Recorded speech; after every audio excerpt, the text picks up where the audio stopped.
지난 회에 이어 북해도가 왜 미래의 식량기지가 됐는지 알아보겠습니다. 북해도는 선진적인 농업기술을 도입하여 춥고 척박한 땅에 엄청난 양과 다양한 종류의 농작물을 재배하게 되었습니다. 거기에 선진국의 축산기술을 도입해서 혁신적인 낙농업도 발전시키게 되는데요. 그 첫 번째 방법은 유럽 품종 젖소의 도입과 사료 개발의 혁신이었습니다. 북해도에 처음 도입된 젖소는 네덜란드 홀스타인종.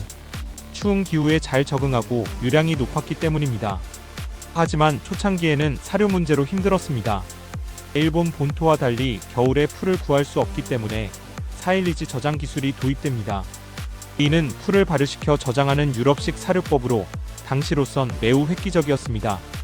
두 번째로 위생적 착유 시스템 정착과 유제품 가공 기술 도입과 활용이었습니다. 목장에서 수작업으로 짜던 우유는 점차 유럽식 착유 기계로 대체되기 시작했어요.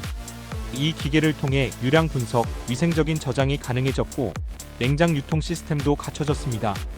치즈, 버터, 연유 등의 가공 기술은 주로 스위스, 프랑스, 독일에서 배운 기술을 사포로 농학교에서 실습하고 지역 공장에 이식한 결과입니다. 세 번째로는 가축 질병 방역과 가축 품종 개량에 혼신을 다했습니다. 혹한 속에서도 건강한 가축을 키우기 위해 일본 최초로 가축 혈통 기록 제도와 백신 접종 프로토콜이 도입됐어요. 지금의 동물병원의 시초라고 볼 수 있죠.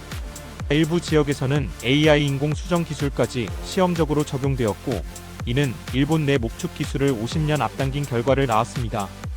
이러한 노력에다가 환경적인 요인도 축산이 발달하기 좋았습니다. 북해도는 일본에서 보기 드물게 평지가 넓고 인구 밀도가 낮습니다. 그래서 목축에 딱 좋은 환경을 가지고 있었습니다.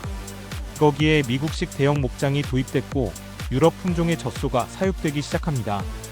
그리고 품종 개량, 가축 사료 기술, 유제품 가공 기술까지 미국에서 배워서 적용했죠. 이렇게 해서 일본 최초의 치즈 공장, 버터 공장이 생기고 북해도는 낙농의 메카가 됩니다.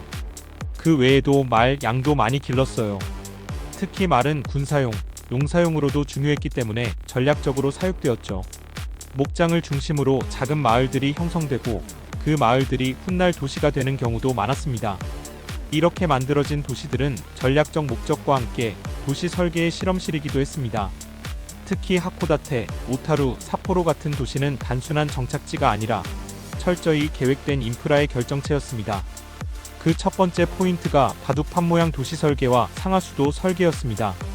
삿포로는 미국인 도시계획가 토머스 킨스가 바둑판형 그리드 시스템을 도입해 만든 도시예요.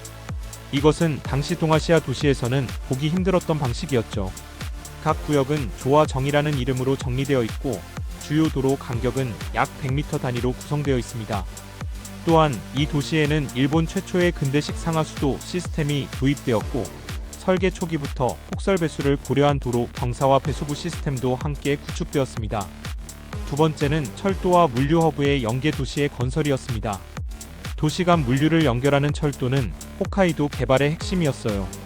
삿포로와 하코다테 간 철도는 군수 물자와 농축산물의 수송을 위해 우선적으로 건설되었고 철도 역 근처에는 창구 시장 공장이 밀집되었어요.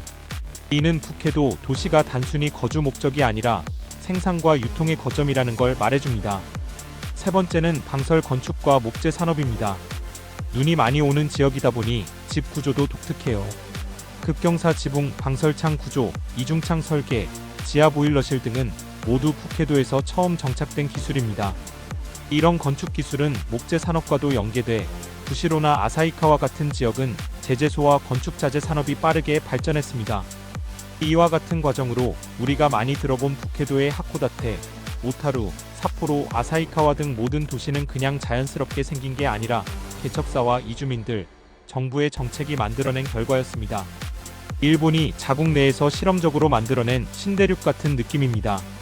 이렇게 기술적으로 접근하면 북해도는 단순한 추운 지방의 개발 이야기가 아니라 근대 일본의 과학기술과 도시계획, 산업혁신이 집약된 거대한 프로젝트였던 거예요. 그야말로 일본식 근대화의 축소판이라고 말할 수 있습니다.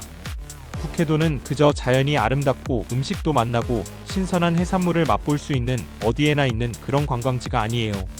그 땅을 밟을 때마다 우리는 150년 전 차가운 눈보라 속에서도 맨손으로 땅을 일구고 도시를 세운 사람들의 발자취 위를 걷고 있는 겁니다. 둔전병이라는 이름조차 남모르게 사라졌지만 그들이 남긴 논밭, 길, 마을은 지금도 살아 숨쉬고 있습니다. 삿포로의 단정한 도로, 오타루 운하의 조용한 물결, 치즈한 조각에도 그 시대의 숨결이 배어 있답니다.